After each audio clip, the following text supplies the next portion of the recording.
again, everybody, for coming to another weekly lecture of Hempology 101.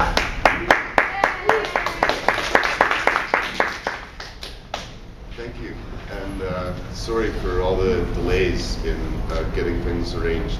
Time is precious and will go by very quickly with Dr. Hornby.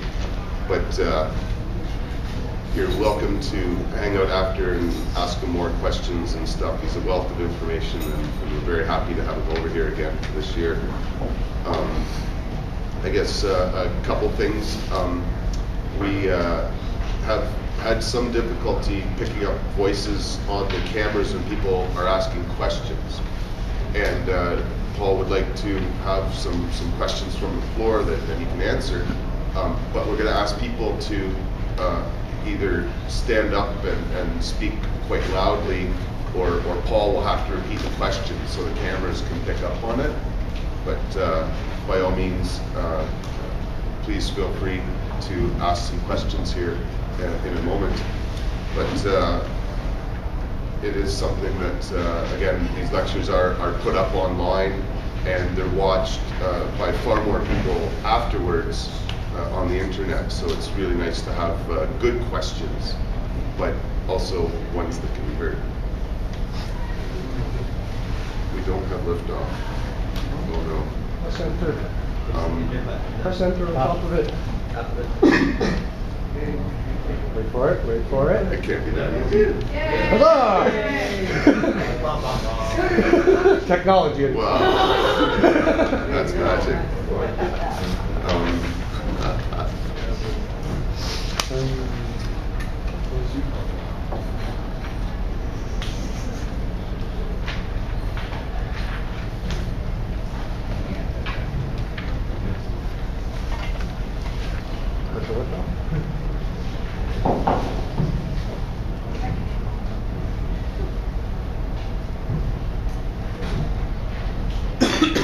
Well, holy cow, there it is. Woo. Okay, thanks again for your patience. And there. Cool. Hi everyone. It's good to be back here. It's always great to come to the island. I was born here, and when I get off the ferry, I come down and strength. I breathe deeply. I got to get back here. I've also said I'll make my last stand here. Thank you, Ted, for inviting me, and like I say, it's good to be here. I gave a talk in Toronto last June, and I opened it up to a free-for-all. I thought it went pretty well because the audience was more engaged, and there's a lot of questions.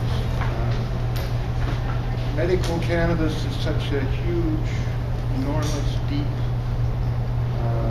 unexplored, really new field, and there's a lot of questions. And I know some of you have questions, so I'd like you just to feel free to ask as I begin to drone along. For people who don't know who I am, my background, I have a bachelor's degree in zoology, master's in biochemistry, and doctorate degree in human pathology. In all of these degrees, I was exposed to high-tech instrumentation, radioimmunoassay in my bachelor's, nuclear magnetic resonance in my master's, and a whole bunch of instruments in my doctorate work.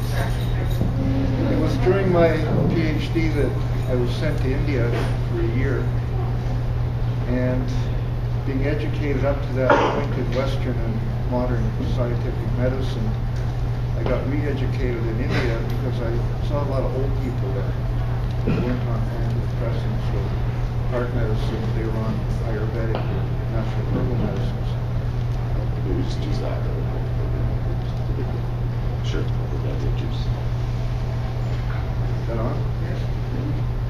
That's better? Yeah, it was people taking herbal medicines and seeing how well they were doing, and I was using Western, kind of a combination. I was giving people beta-carotene and vitamin A, a bunch of fishermen on a beach in southern India. They had a very high risk of oral cancer because they all chewed a mixture called beetle cream, which is a mixture of a beetle leaf, which is a pepper leaf, and then put calcium hydroxide on it, which is made from lime, which is lime. Put a little piece of tobacco and a piece of a beetle nut, and you chew it. It'll give you a very stimulant, quite a good nicotine hit, but it also causes mouth cancer. So we were there looking at the early cancers in the mouth, photographing and mapping them, giving them vitamin A and beta carotene, and watching what happened over 6 months. But it was on the time on the beach and working with the people in India that I began to realize that our Western medicine wasn't the only type of medicine. There are other types that come from plants that are natural. And then I came back to Vancouver, and my father-in-law was dying of cancer. The family called in a herbalist from the interior of BC. And I sat before this guy with an open mind and listened to what he had to say. He told me to taste the medicines he had made, and I put them on my tongue, and my whole mouth would light up. Just amazing sort of effect. My father-in-law never took the medicine, but I tracked this guy for years. His name is Jim Strauss. He invented a product called Strauss Heart Drops, which is sold in every health food store in the world now. He also had Health Canada take 120 of his products off the shelf and charge him. And he went to court and fought them, and he won. All the products back on the shelf, and now he's kind of got carte blanche and everything he makes in terms of herbal medicine. Anyway, that's good. I'll put them on.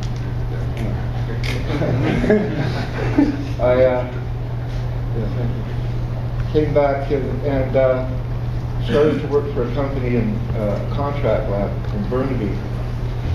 And being the sort of technical instrument guy that I am, I started the quality control unit for the herbal industry, but based on this company, I started to quality control the herbal medicines in Canada, measuring active ingredients and markers. And I kind of got fed up with the guys I was working for after 9 years and started my own company, a research and development company called Hedron. The name actually comes from tetrahedron, and we first called the company Hebron, but then I learned that you can't pronounce the vowel, the long sound after a consonant, so we have to call it Hedron. Anyway, it's not a Jewish name.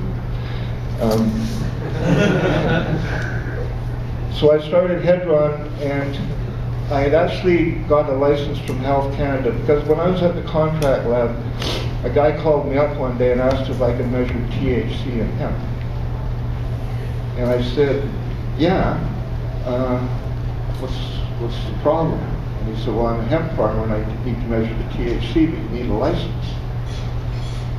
So I said, okay, and I went about setting, it kind of hit me for some reason to have a look at THC and hemp. I don't know why. Anyway, I set about getting the license, and it took about 18 months, as I remember. It took a long time. And got the license and started running cannabinoid profiles using gas chromatography and mass spectroscopy.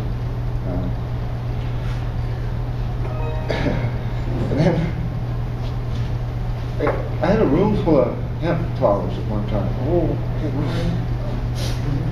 Outside the stage area, stacked to the wall with hemp plants that farmers had sent me. And a guy was cleaning the window one time. He said, "Oh, pot?" And I told him what kind it was. There were bars on the windows. Anyway, after starting Hedron, a fellow from Grand Forks, a 6'6" Doukhobor, came out of the hills and brought me this bag of hemp tea. And he asked if I could measure the THC in it because he wanted to get it licensed by Health Canada. You know, little old ladies coming up to him on the street and giving him a hug, thanking him for a good night's sleep. So I measured the THC, and it was indeed around 0.3%, where it's supposed to be from hemp. Cannabidiol was really nice and high. Cannabidiol is always high in hemp, and I'm going to talk about cannabidiol later because it's really the most medicinal of all the cannabinoids in terms of its biochemistry. This is in my simple mind, my opinion.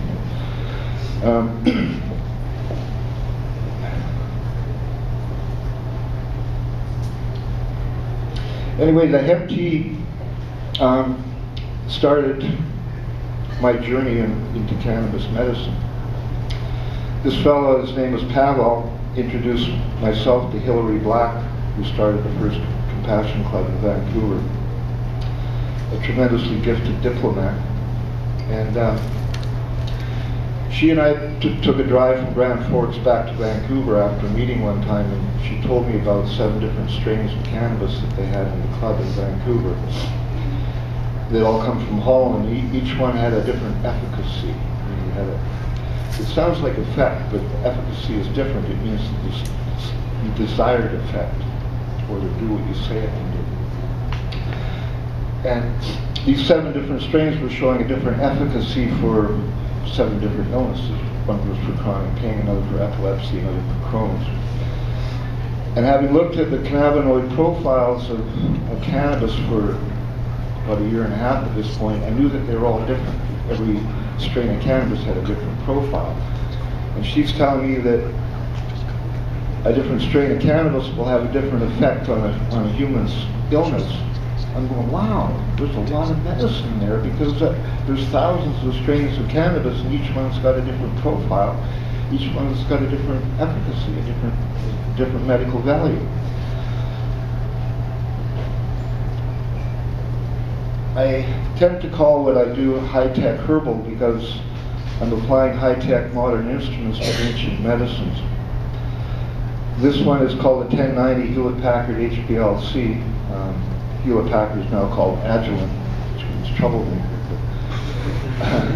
I love Hewlett-Packard instruments, made in Germany and the US. I wear their underpants. Push it back so you can sit down. Yeah.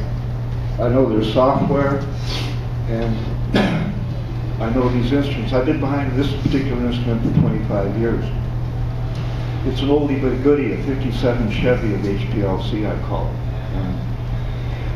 This is actually a photograph of an instrument. It looks just like mine, but the one I'm using now was donated by BCIT to myself and the cause, and I wanted to thank them for that.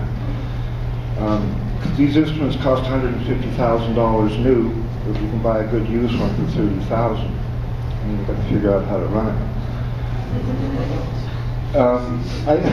They're like clocks, these machines. They don't have to be new to be good, they just have to be calibrated. And if they'll calibrate, then it'll do the job.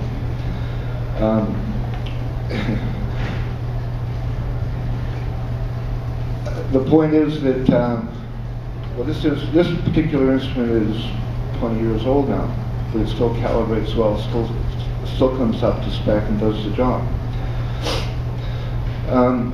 The sort of data that it generates, this is the show-off data, this is the UV spectrum of a cannabinoid profile.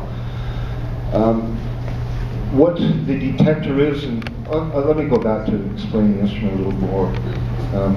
What you put on these lines here is a bottle of solvent, and the solvent's sucked up and pushed through a column that's in here, and the cannabinoids are in the solvent. They enter the column and they're separated on the column. Chromatography is often called separation science, because you're separating the compounds in a matrix so you can identify them and quantify them. So the column's in here, which is a heated compartment. The compounds are traveling through the column where they separate, and they come into here where they enter a little flow cell, which is a little quartz cube, which is a millimeter square. And there's a beam of UV light shining through it, and as the cannabinoids one by one come through the end of the column, they go into the detector and they suck up the UV light, which is sent to a photomultiplier and makes these peaks. So the bigger the peak, the more concentrated the cannabinoid. This one here is tetrahydrocannabinolic acid. It turns into THC when you burn it.